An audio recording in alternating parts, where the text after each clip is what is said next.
Contract marriage ഭാഗം 82. പിന്നിലൂടെ ഒരു കൈ വന്ന് ചുറ്റിയതും അവളുടെ ചുണ്ടിലൊരു പുഞ്ചിരി വിടർന്നു. എല്ലാം കേട്ടു അല്ലേ? ഞാൻ കണ്ടായിരുന്നു മുകളിൽ നിന്ന് നോക്കുന്നത്. അവനൊന്ന് മൂളി. ശരിക്കും ഇന്നാണ് എനിക്ക് മനസ്സിന് സന്തോഷമായത്. എനിക്കും. അവൻ്റെ വാക്കുകൾ കേട്ടവൾ കൂട്ടിച്ചേർത്തതും അവൻ്റെ വിരലുകൾ അവളുടെ വയറിൽ അമർന്നു. എനിക്കും അറിയാമായിരുന്നു ഭദ്രേ, എന്നെങ്കിലും ഒരിക്കൽ നീ എൻ്റെ മനസ്സ് കീഴടക്കിയതുപോലെ ഇവിടെയുള്ളവരുടെ മനസ്സിലും ഇടം പിടിക്കുമെന്ന്. അതിന് അധികം നാൾ കാത്തിരിക്കേണ്ടി വരില്ലെന്ന്. നീ നല്ല കുട്ടിയാ. നിന്നെ അടുത്തറിഞ്ഞാൽ പിന്നെ ആർക്കും നിന്നിൽ നിന്ന് അകന്നു നിൽക്കാൻ കഴിയില്ല. നീ അവരുടെയൊക്കെ ഹൃദയത്തോട് ചേർന്ന് നിൽക്കും, മറ്റാരേക്കാളും പ്രിയമുള്ളവളായി. അവൻ്റെ വാക്കുകൾ അവളുടെ ഹൃദയത്തെ തൊടും വിധമായിരുന്നു. പൂർണ്ണമായും നഷ്ടപ്പെട്ടതിനൊടുവിൽ നിനക്ക് നീ പോലും വിചാരിക്കാത്ത ഒരുപാട് സന്തോഷങ്ങൾ വന്നു ചേർന്നില്ലേ? ശിവൻ അവളെ തനിക്ക് നേരെ തിരിച്ചു നിർത്തി. അവളുടെ ഇരുകവിളിലും അവൻ തൻ്റെ കൈ വെച്ചുകൊണ്ട് അവളുടെ കണ്ണിലേക്ക് തന്നെ നോക്കി. മനസ്സിൽ ഇങ്ങനെയൊരു ജീവിതമോ ഇതുപോലെയൊരു പെണ്ണോ ഒരിക്കലും സ്വപ്നം കണ്ടിരുന്നില്ല ഞാൻ. പക്ഷേ ഞാൻ പോലും അറിയാതെ നീ എൻ്റെ ജീവിതത്തിലേക്ക് വന്നപ്പോൾ അതും ദൈവത്തിൻ്റെ നിശ്ചയമായിരുന്നു. നിന്നെ കൈവിട്ട് കളയാൻ കഴിയാത്ത വിധം അത്രയ്ക്ക് ഞാൻ സ്നേഹിച്ചു പോയിരുന്നു. എൻ്റെ പ്രാണൻ തന്നെ നീയല്ലേ പെണ്ണെ. വൈകി വന്ന വസന്തമാണ് നീ എൻ്റെ ജീവിതത്തിലേക്ക്. അവളെ ചേർത്ത് പിടിച്ചുകൊണ്ട് പറഞ്ഞതും ഭദ്ര കണ്ണ് നിറച്ച് അവനെ നോക്കി. ഇനി എന്തിൻ്റെ പേരിലാണെങ്കിലും നിൻ്റെ കണ്ണുകൾ നിറയരുത്. അവൻ പറയുന്ന ഓരോ വാക്കുകളും അവളുടെ മനസ്സിനെ അത്രമേൽ സ്പർശിക്കുന്നതായിരുന്നു. നേരിട്ട് കൊടുക്കാൻ പറ്റിയില്ലെങ്കിലും നിൻ്റെ അമ്മയ്ക്ക് ഞാൻ കൊടുത്ത വാക്കാണത്. നിന്നെ ഒരിക്കലും വേദനിപ്പിക്കാതെ പൊന്നുപോലെ നോക്കിക്കോളാമെന്ന്. അതിൽ എന്തെങ്കിലും മാറ്റം വന്നാൽ പിന്നെ ഞാൻ നിന്നെ സ്നേഹിക്കുന്നെന്ന് പറയുന്നതിൽ എന്തർത്ഥമാണുള്ളത്? ഇഷ്ടമാണ് എന്ന് പറയുന്നതിനേക്കാൾ നിനക്കൊപ്പം എന്നും സന്തോഷത്തോടെ ജീവിച്ചുകൊണ്ട് എൻ്റെ മനസ്സിലെ സ്നേഹം നിന്നോട് കാണിക്കാനാണ് എനിക്കിഷ്ടം. ഇപ്പം നിൻ്റെ മനസ്സിൽ എല്ലാ വേദനകളും ഇല്ലാതാക്കാനുള്ള മരുന്നായി ഞാൻ പൂർണ്ണമായും മാറിയില്ലേ? അവൾ മെല്ലെ തലയാട്ടി. ശിവേട്ടന് എന്നോട് എപ്പോഴെങ്കിലും ദേഷ്യം തോന്നിയാൽ, ഞാൻ ചെയ്ത ഏതെങ്കിലും ഒരു കാര്യം ഇഷ്ടപ്പെടാതെ വന്നാൽ അതാദ്യം എന്നോട് തുറന്ന് പറയണം. അത് കഴിഞ്ഞ് അതേപ്പറ്റി എന്നോട് എന്തെങ്കിലും പറയാൻ പാടുള്ളൂ. അല്ലാതെ ആദ്യമേ എന്തെങ്കിലും കേട്ട് കഴിയുമ്പോൾ എടുത്തു ചാടി പെരുമാറരുത്. പരസ്പരം എല്ലാം തുറന്നു പറയുന്നവർക്കിടയിൽ വഴക്കുകളും പ്രശ്നങ്ങളും കുറവായിരിക്കും ശിവേട്ട. അല്ലാത്തവരുടെ ഇടയിൽ എന്നും ആരെങ്കിലും കാരണം തന്നെ ഓരോ പ്രശ്നങ്ങളുണ്ടാവും. ഇത്രയും നാളത്തെ ഇത് വെച്ച് നിനക്കെന്ത് തോന്നുന്നു? ഞാൻ അങ്ങനെ ഒരാളാണോ? ഞാൻ വെറുതെ ആരെങ്കിലും എന്തെങ്കിലും പറയുന്നത് കേട്ട് എടുത്തു ചാടുന്ന ഒരാളാണെന്നോ? ഇതുവരെ അങ്ങനെ ഒരു അഭിപ്രായമില്ല. എങ്കിലും ഞാൻ പറയുക, ശിവേട്ടൻ്റെ എടുത്തുചാട്ടം ഒരല്പം കൂടുതലാണ്. ഇനിയിപ്പോൾ മുന്നോട്ട് നമ്മൾ കുറച്ചുകൂടി സീരിയസ് ആകില്ലേ? ജീവിതം അങ്ങനെയല്ലേ? അതൊക്കെ നമ്മുടെ രീതി പോലെ ഇരിക്കും. എനിക്കൊന്നും ഇങ്ങനെയങ്ങ് പോകുന്നതാ ഇഷ്ടം. പിന്നെ ഭാവി പരിപാടിയെപ്പറ്റി നമ്മളങ്ങനെ ഇതുവരെ സംസാരിക്കുകയോ പ്ലാൻ ചെയ്യുകയോ ചെയ്തിട്ടില്ല. നമുക്കുടനെ ഒരു കുഞ്ഞു വേണോ വേണ്ടയോ എന്നൊക്കെ നിനക്ക് വിട്ടു തരുന്നു. നിൻ്റെ തീരുമാനങ്ങൾ പോലെ ഇരിക്കും അതൊക്കെ. കുഞ്ഞെന്ന് പറഞ്ഞപ്പോൾ തന്നെ ഭദ്രയുടെ ചുണ്ടിൽ വിരിഞ്ഞ പുഞ്ചിരി ശിവൻ പ്രത്യേകം ശ്രദ്ധിച്ചു. എനിക്ക് മാത്രം എന്തേ? അപ്പോൾ ശിവേട്ടൻ ആഗ്രഹമില്ലേ? എടിപ്പൊട്ടി, ആഗ്രഹമല്ല തീരുമാനം. എനിക്കിപ്പോൾ ആണെങ്കിലും ആഗ്രഹമുണ്ട്. പക്ഷേ അതല്ല കാര്യം. ഇപ്പോഴോ? അതെ, ഇപ്പോൾ തന്നെ. എന്താ? അത് പറഞ്ഞപ്പോൾ നിനക്കൊരു ഞെട്ടൽ? അല്ല, പെട്ടെന്ന്. ഇതാ ഞാൻ പറഞ്ഞത്, നിൻ്റെ തീരുമാനം പോലെ അതുണ്ടാവുകയുള്ളെന്ന്. പെണ്ണിൻ്റെ മനസ്സും ശരീരവും ഒരു കുഞ്ഞെന്ന ആഗ്രഹത്തോട് പൂർണ്ണമായും അടുക്കണം എല്ലാം അർത്ഥത്തിലും. നിനക്കൊരു കുഞ്ഞ് വേണമെന്ന ആദ്യത്തെ 9 മാസക്കാലം നീ ആ കുഞ്ഞിന് വേണ്ടി നിന്നെ തന്നെ, പ്രത്യേകിച്ച് ഇന്ന് വരെ നിനക്ക് സ്വന്തമായെന്ന നിൻ്റെ ശരീരത്തെ ഒരുക്കി വെക്കണം. അത് കഴിഞ്ഞങ്ങോട്ട് അവനൊരു പ്രായമാകുന്നവരെ നിൻ്റെ ശ്രദ്ധയും മനസ്സുമൊക്കെ നമ്മുടെ കുഞ്ഞിൻ്റെ കൂടെ ആയിരിക്കണം. ഈ പറഞ്ഞതൊക്കെ ഒരച്ഛനെന്ന നിലയ്ക്ക് എനിക്കും ബാധമായ കാര്യങ്ങളാണ്. അവൻ പറയുന്നതെല്ലാം ശ്രദ്ധയോടെ അവൾ കേട്ടിരുന്നു. ഒരു കാര്യം പറയാം, മനസ്സുകൊണ്ട് നമ്മളൊരു കുഞ്ഞിന് വേണ്ടി ആഗ്രഹിച്ചിട്ട് അങ്ങനെ ഒരാൾ ഉണ്ടാവുമ്പോൾ നമുക്ക് അതിനെ പൂർണ്ണമായും സ്നേഹിക്കാൻ കഴിയും. ഒരു നിമിഷം ഭദ്രയുടെ കൈകൾ അവളുടെ വയറിലേക്ക് നീണ്ടു. ശിവേട്ട. അവളുടെ വിളിയിൽ അവൻ്റെ മനസ്സിലൂടെ പലവിധ ചിന്തകൾ കടന്നുപോയി.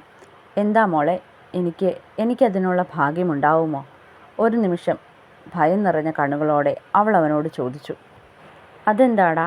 അന്ന് ഞാൻ ഹോസ്പിറ്റലിൽ. അവൻ പെട്ടെന്ന് അവളുടെ വാ പൊത്തി. വേണ്ട, അരുതാത്തതൊന്നും മനസ്സിൽ പോലും ചിന്തിക്കരുത്. നമ്മൾ ആഗ്രഹിക്കുമ്പോൾ ദൈവം നമുക്കൊരു കുഞ്ഞിനെ തരും ഭദ്രേ. ആരില്ലെങ്കിലും നിൻ്റെ അമ്മ നിൻ്റെ മനസ്സ് കാണുന്നുണ്ട്. നമ്മുടെ പ്രാർത്ഥനയുടെ കൂടെ അമ്മയും പ്രാർത്ഥിക്കും. നീ കേട്ടിട്ടില്ലേ, മരിച്ചുപോയവരൊക്കെ പുനർജന്മമായി നമ്മുടെ ഇടയിലേക്ക് തന്നെ തിരികെ വരുമെന്ന്?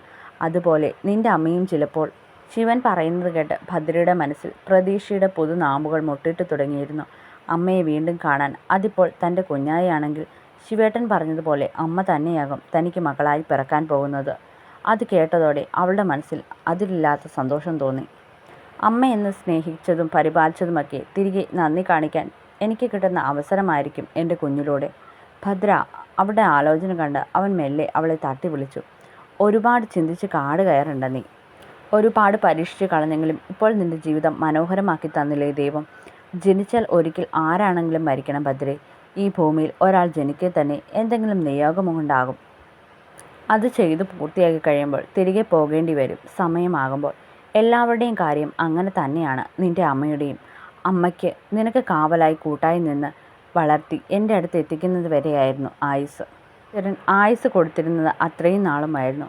ആ സമയമായപ്പോൾ അമ്മയ്ക്ക് പോകേണ്ടി വന്നു. അത്രയും നാളത്തെ ആയുസ്സെങ്കിലും ദൈവം കൊടുത്തല്ലോ. ഓർക്കാൻ സുഖമുള്ള ഒരുപാട് ഓർമ്മകൾ അമ്മയുമായി നിനക്ക് ഈ ജന്മം മുഴുവൻ ഓർക്കാനുള്ളതുണ്ട്. കിട്ടിയില്ലേ? അതിൽ സന്തോഷിക്ക് ഭദ്രേ, സമാധാനിക്കുന്നേ. ശിവൻ പറഞ്ഞതൊക്കെ അവളുടെ മനസ്സിലേക്ക് ആഴത്തിൽ പതിഞ്ഞിരുന്നു. അവൻ പറഞ്ഞത് നേരാണ്. ഒരായുസ്സിൽ ഓർക്കാനുള്ളതൊക്കെ ദൈവം തനിക്ക് തന്നു. തൻ്റെ അമ്മയുമായി ഓർക്കാനിഷ്ടമുള്ള ഒരുപാട് ഓർമ്മകൾ ഈ ജന്മം മുഴുവൻ ബാക്കിയാക്കിയാണ് അമ്മ പോയത്.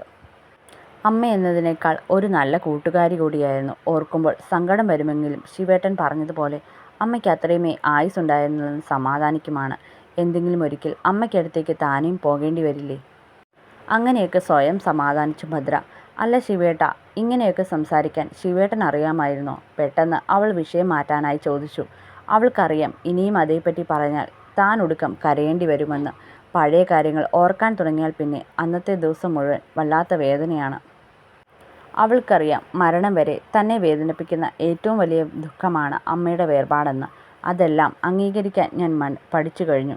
മനസ്സിൽ എന്നും ആ മുറിവുണ്ടാകും, വേദനയോടെ തന്നെ. പക്ഷേ ജീവിച്ചല്ലേ പറ്റൂ. ഈ ആയുസ് കഴിയും വരെ ദൈവം തന്ന ആയുസ് നമുക്കൊരിക്കലും എടുക്കാൻ കഴിയില്ലെന്നാണ് അമ്മ പറഞ്ഞിട്ടുള്ളത്. അല്ല, ഇന്ന് വരെ കേൾക്കാത്ത ഒരു ഡയലോഗെല്ലാം പറയുന്നത് കേട്ട് ചോദിച്ചതാണേ.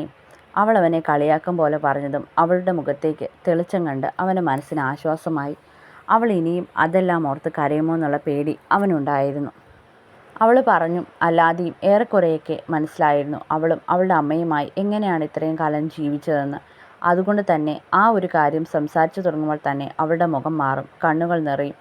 ആ മുഖമൊന്ന് വാടുന്നത് കണ്ടാൽ തൻ്റെ ഹൃദയവും വേദനിക്കും. എന്താ മിണ്ടാതെ നിൽക്കുന്നേ? പറ. അത് ഞാനൊരു ബുക്കിൽ വായിച്ചതാ. ബുക്കിലോ? അതെ. നീ ഇടയ്ക്ക് എന്നേലും കാര്യം പറഞ്ഞ അമ്മയുടെ അടുത്തേക്ക് പോകുമ്പോൾ ഞാൻ വെറുതെ റൂമിൽ അങ്ങനെ ഇരിക്കില്ലേ, ജോലിയൊന്നും ചെയ്യാത്ത സമയം. ആ സമയം ഞാൻ നീ വായിക്കാൻ ഇവിടുത്തെ അലമാരിൽ നിന്ന് എടുത്തുകൊണ്ടുവന്ന് വെച്ച ബുക്കിൽ നിന്ന് ഏതെങ്കിലും എടുത്ത് കുറച്ചു നേരം വായിക്കും. അങ്ങനെ വായിച്ചു കിട്ടിയ അറിവാണ് ഒരു സാഹചര്യം വന്നപ്പോൾ എടുത്തങ്ങ് പറഞ്ഞത്. ആഹാ, കൊള്ളാലോ. അപ്പോൾ സ്വന്തമായി ഒരു അറിവുമില്ലല്ലേ? ഉണ്ട്, നല്ല അറിവുള്ളൊരു കാര്യമുണ്ട്. പ്രാക്ടിക്കലാണ് കൂടുതലും എനിക്കിഷ്ടം. അവൻ പറഞ്ഞു വന്നതും അവൻ്റെ മുഖത്തെ ഭാവം മാറുന്നത് കണ്ടപ്പോൾ തന്നെ അവൾക്ക് കാര്യം പിടികിട്ടി.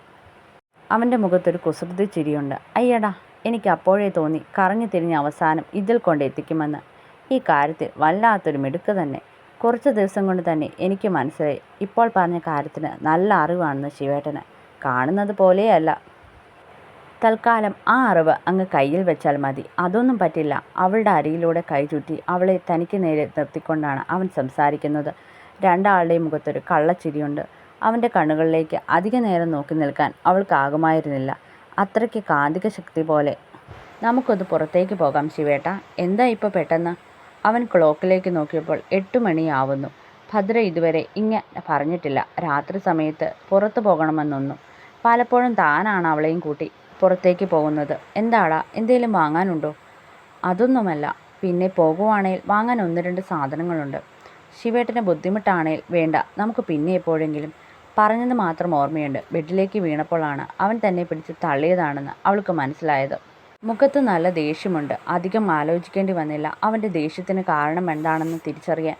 ഇനി മേലാൽ ഇങ്ങനത്തെ വർത്തമാനം എന്നോട് പറഞ്ഞാൽ വേണേൽ തന്നെ പോടി. എനിക്കിപ്പോൾ സൗകര്യമില്ല നിന്നെയും കൊണ്ട് പോകാൻ. അവൻ ദേഷ്യപ്പെട്ട് എഴുന്നേറ്റു.